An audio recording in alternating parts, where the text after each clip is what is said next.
5:12 p.m. on this Sunday evening. First warning alert day because of this threat of severe thunderstorms. Already a severe thunderstorm watch in effect. That's right. We'll be tracking those the rest of this evening. But tomorrow is our first warning impact day. A little bit lower on the scale, but something to at least watch out for, too. One of our biggest problems tonight is going to be wind. Not necessarily tornadoes.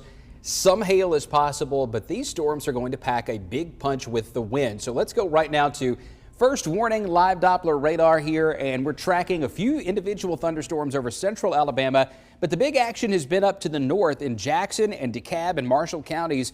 A tornado warning in effect for the Fort Payne area through Henniger, all the way up to the state line, right up to basically to Cartersville, up Highway 75 and Highway 59.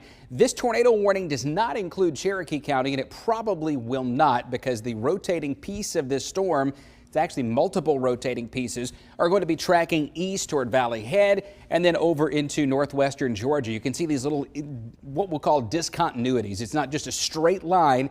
You've got little bows and loops in there where there is potential for quick rotation that could spin off a tornado that ups the wind to maybe 100, 110 miles per hour in a few individual spots. There's a lot of wind along that entire line, and there may be some strong gusty winds and some hail in this one right over Highland Lake. It's just come off of inland, and that's moving across southern Blunt into St. Clair. Other downpours around the Gadsden area. Here's a close-in look on what's happening at Highland Lake and southern Blunt County, getting pounded with a lot of lightning, heavy rain, gusty winds headed toward Whitney Junction, Pinedale Shores, and Asheville. There's another heavy one right on top of Moody, between Moody High School and the Interstate 20. To the northwest we go, and there's a severe thunderstorm right on the edge of Marion County here. Hail would be the primary threat with that, so watch out around Scottsville. But then look what's happening to our northwest. A huge batch of thunderstorms back out over Arkansas.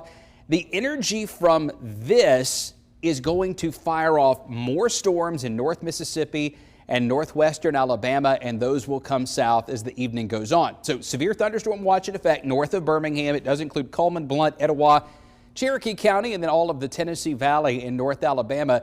These are the primary impacts for tonight. Heavy downpours, yes. Anybody that gets a storm, it's going to rain hard. Lots of lightning. Strong wind gusts over 70 miles per hour and quarter-size hail are possible here. Watch as these storms move to the southeast in this extremely unstable air mass. Between about 7 and 10 p.m., they really rock here through northwestern Alabama, moving down through Walker County and Cullman County between now and about 11 p.m. into the Birmingham metro about midnight. And then as the storms move southeast, they will weaken, but there is going to be a lot of wind with this. We could have a lot of trees down, a lot of power out by midnight tonight. And Jordan, tonight's not the only piece of the puzzle here. We've got a lot more thunderstorms ahead of us. That's right. And while tonight is more of a widespread threat for severe weather, when it comes to Monday and Tuesday, where we have those first warning impact days declared, we're seeing more of an isolated risk for severe weather. I mean, not everybody's going to see it, but at times it could be a nuisance and severe as well. But here's a look at Monday's storm outlook, a level 1 of 5 for on the scale.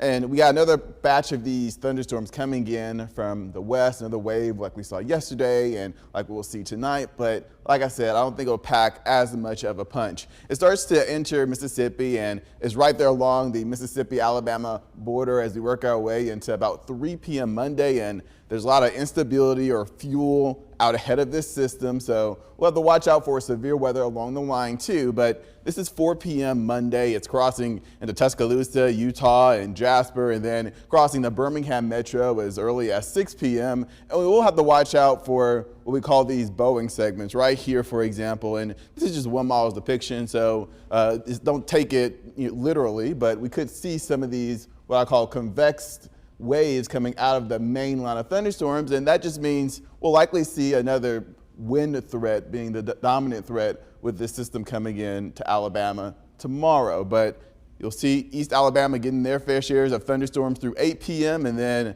we're mainly dry as we work our way into the overnight hours into Tuesday morning. So here's another look at the timeline on that. 3 p.m. to 7 p.m. for West Alabama, Tuscaloosa, that's you, Fayette, Hamilton, Arley down towards Demopolis and Greensboro. 6 p.m. to 10 p.m. along that I-65 corridor from Coleman to Aniana, Birmingham to Calera and Clanton, that's you. And then closer to the eastern Alabama border, 8 p.m. and then into midnight. But we continue to see wave after wave of this moisture coming in from the west that's going to allow us to see showers and thunderstorms Tuesday, Wednesday, another batch coming in Thursday, and things don't change drastically until we get into Friday and Saturday. Much drier air coming in from the north. That's going to make it feel a little bit nicer outside, and also lessen rain chances towards next weekend. But anywhere between now and next Friday, we could see anywhere between 3 if not 5 inches of rainfall. So now will be a good time to go ahead and clean out those street drains, the gutters, and that will allow the water to flow nicely into